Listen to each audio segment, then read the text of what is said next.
Hello everyone, इस video में मैं आपको एक्सरसाइज 7.5 एनसीईआरटी में उसका हम सॉल्यूशन प्रोवाइड करेंगे। तो एक्सरसाइज जो आपकी 7.5 है उसमें एक्चुअली है क्या, इंटीग्रेशन के मैंने पीछे 4 वीडियो बनाए हैं, आप वो अच्छे से वॉच करेंगे। उसके बाद फिर आप यहाँ पे आएंगे 7.5 पे, और वीडियो जब भी आप देखेंगे तो कंप्लीट वॉच करें तो आपका बेनिफिट होगा। देखो मैथ में क्या होता है, एक्चुअली पर्पस होता है अपने को जो है कॉन्सेप्ट बिल्डअप करना होता है, कॉन्सेप्ट हम कितना अच्छे से बिल्डअप करें। तो हमेशा हर वीडियो में यही बात बोलता हूँ कि मैथ का जो है वो कॉन्सेप्ट आप बिल्डअप करो। बहुत ज़्यादा जो सम्स पे फोकस भी नहीं हम करते, सम्स तो प्रैक्टिस करनी होती है, बट अपना कॉन्सेप्ट मेन की पॉइंट होता है कि हम मैथ में अच्छा अपना बेस किस तरह बनाएं। तो कॉन्सेप्ट है, और अब रुको नहीं, आप सम करते रहो। अगर आपको आ रहे हैं एनसीईआरटी करो, आप एक्स्ट्रा बुक करो, बट उससे पहले वीडियो आप देखो, कॉन्सेप्ट समझो, एग्जाम्पल करो, फिर हम अच्छे से अपना जो कॉन्सेप्ट बना पाएंगे। तो अब 7.5 में क्या पार्शियल फ्रैक्शन है। पार्शियल फ्रैक्शन का मतलब होता है कि जिसे हमने अभी आपको उस टाइम बताए थे मेथड ऑफ इंटीग्रेशन, तो उसमें 3 मेथड्स थे, सब्स्टिट्यूशन था, पार्शियल फ्रैक्शन था और बाई पार्ट्स है। तो पार्शियल फ्रैक्शन का अगर मैं मीनिंग बताऊं आपको तो क्या मतलब है पार्शियल फ्रैक्शन का, कि आप याद करो छोटी क्लास में मीन 10th और +1 में या 9th में आपको सम देता था कुछ इस तरह का। आपको अगर इस तरह का सम दिया हो, सपोज करो, प्लस यहाँ भी कुछ है इस तरह का, हमने इसका हम एक चलो इरेज कर देते हैं, और इसको अगर हम कैलकुलेट करेंगे तो हमारे पास जो आंसर आएगा द 2 है।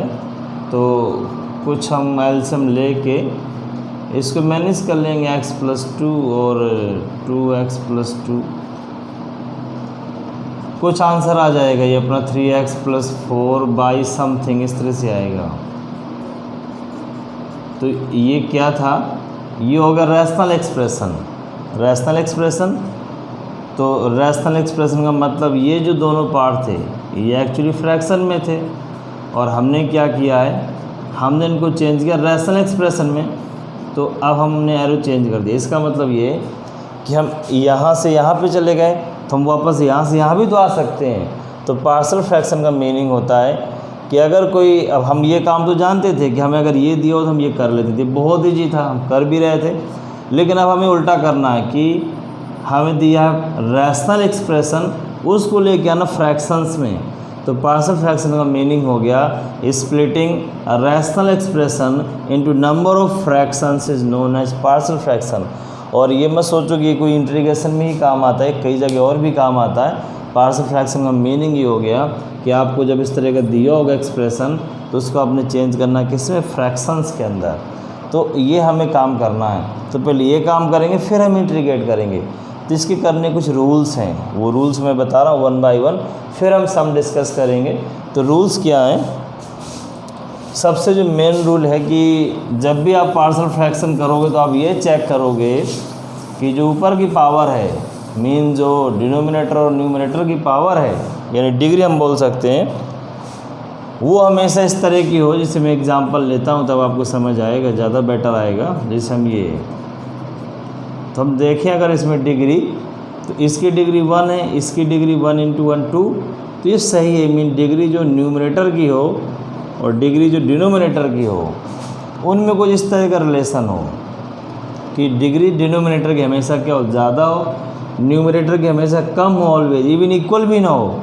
अगर है तो हम क्या करेंगे, इनको मल्टी करेंगे, डिवाइड करेंगे, फिर हम प्रॉपर लाएंगे, इसको हम बोलते हैं प्रॉपर फ्रैक्शन, फिर हम इसको करेंगे। तो रूल क्या, अगर ये तो सही है, अगर इस तरह का आ गया तो क्या करेंगे, जितने हमारे पास फ्रैक्शंस हैं वो भी लीनियर फैक्टर्स हैं, उतने हम ऊपर कांस्टेंट यूज करते हैं। कांस्टेंट मीन्स ABC, इस तरह से। अगर और भी है तो हम और यूज़ करते जाएंगे। फिर हमें क्या करना है, यहाँ पे AB की वैल्यू फाइंड करके यहाँ रख देना है, और इनको हम इंटीग्रेट कर देंगे तो लॉग में इंटीग्रेशन आ जाएगा। तो पहले हम सारे जो टाइप्स हैं कि किस किस तरह से लिखना है वो मैं बता देता हूँ, फिर उसके बाद हम इसको इंटीग्रेट करेंगे। अब सपोज़ करो नीचे लीनियर हो बट रिपीटेड हो। रिपीटेड का मीनिंग होता है कि पावर मोर देन 1 हो। जब भी आपको लिखना पार्शियल फ्रैक्शन में तो आप इसको मत देखो, आप सीधे जो डिनोमिनेटर है उनको देखो। तो रिपीटेड को हम लोग इस तरह करेंगे, 1 1 पावर में चलेंगे, पहले 1 पावर फिर 2 पावर, अगर 2 से भी ज़्यादा पावर होता तो एक बार और ले जाते इसको, फिर लीनियर में। ये हो गया आपका कब, जब रिपीटेड लीनियर अगर दोनों में हो तो फिर हम सी को आगे डी ले जाएंगे और हर बार एक फ्रेश कांस्टेंट यूज करेंगे। अब अगर ये लीनियर तो हो ऊपर बट नीचे एक क्वाड्रेटिक हो, और क्वाड्रेटिक इस तरह का जिसके फैक्टर्स ना हो, मीन ये अब ये फैक्टर नहीं हो सकता, तो इसको लीनियर को तो हम जिसे लिख रहे हैं लिखेंगे, बट उसको हम लिखेंगे लीनियर के फॉर्म में, यानी कुछ इस तरह।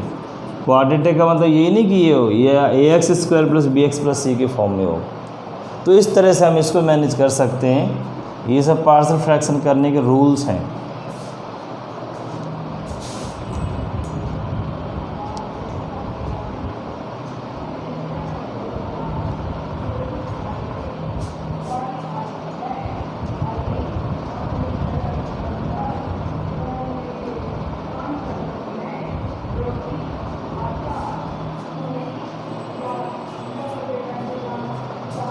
इसके बाद रूल नंबर 4 कि अगर हमारे पास, रूल नंबर 4 में अगर हमारे पास नीचे क्वाड्रेटिक आ जाए और रिपीटेड हो, मीन उसकी होल पावर हो, तो हम क्या करेंगे, ax + b बाई x² + 1, पहले 1 पावर, चलो एक ही लिख लो, और फिर cx + d बाई x² + 1 का होल पावर। अगर लीनियर भी हो तो फिर उसको e/समथिंग। तो इस तरह से तो ये पार्शियल फ्रैक्शन करने का रूल हो गया कि किस तरह करना है। अब सम्स किस तरह करना है, देखो यहाँ पे क्या होगा कि हम एलसीएम लेंगे, b की वैल्यू फाइंड आउट करेंगे, इक्वेशन बनाएंगे, तो मैं एक NCERT का सम करूँगा। तो ये तो हो गया पार्शियल फ्रैक्शन में लिखने के मेथड्स। अब हम सम्स ट्राई करेंगे, तो मैं NCERT के सम कर लेता हूँ, ज़्यादा बेटर ऑप्शन है। तो देखते हैं सम। और सम दो कैटेगरी में, एक तो पावर अगर ज़्यादा है ऊपर वाली या इक्वल भी है तो डिवाइड करना है।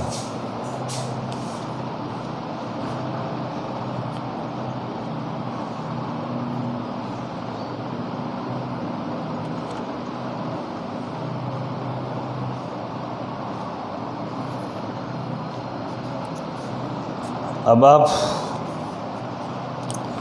जो एक्सरसाइज 7.5 है और 7.4 तक के मैंने हर एक सम सॉल्व किए हैं। आप पीछे वाले जो वीडियो हैं, जो प्रीवियस वीडियो, उनको आप वॉच करें, देखें, समझें। अगर आपको डाउट है then you can send a message through comment section. Question number 1 from exercise 7.5, this is the question, x + 1 x + 2। ये हम इनको और भी मेथड से कर सकते हैं, बट हम उन मेथड को डिस्कशन नहीं करेंगे यहाँ पे, हम पार्शियल फ्रैक्शन से ही करेंगे। तो a/x + 1 + b/x + 2 इतना आ गया। फिर हम इनको एलसीएम ले लेंगे, और एलसीएम लेने का मतलब इक्वेशन बनाना। एलसीएम क्यों ले रहे हैं, ये हम सब क्यों कर रहे हैं, ये हम कर रहे हैं वैल्यू फाइंड करने के लिए a और b की। नहीं, हम ये ना करते, अगर हमें कोई a b की वैल्यू डायरेक्ट बता दे कि वैल्यू ये होगी, तो हमको ये करने की नीड नहीं है। ये करने के पीछे लॉजिक है ओनली a b की वैल्यू फाइंड करना।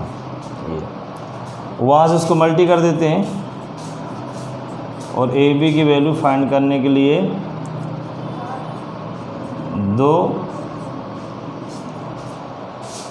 मेथड्स हैं।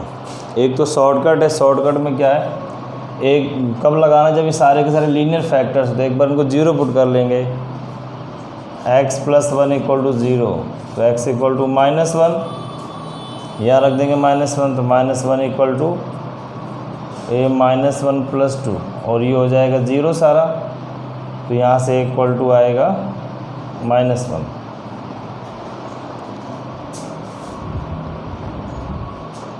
सिमिलरली अगर हम इसको सब्स्टिट्यूट कर देंगे x + 2 = 0, तो x इक्वल टू -2 रख देंगे इसी में से, इसी इक्वेशन में से, तो -2, इस बार ये 0 हो जाएगा, -2 + 1। ये शॉर्टकट है, लेकिन आपको यूज़ तभी करना है जब आपका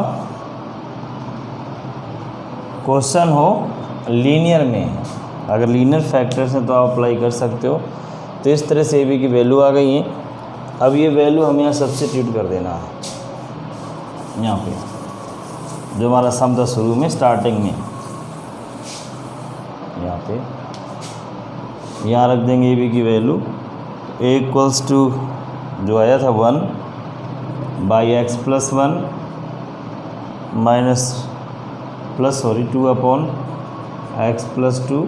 और अब इनको हम इंटीग्रेट करेंगे, और इंटीग्रेट करने से जो आंसर आएगा क्या आएगा, log mod x + 1 2 log x + 2, यही आंसर है। और इसके साथ साथ आप और भी ट्राई कर सकते हो, ठीक है।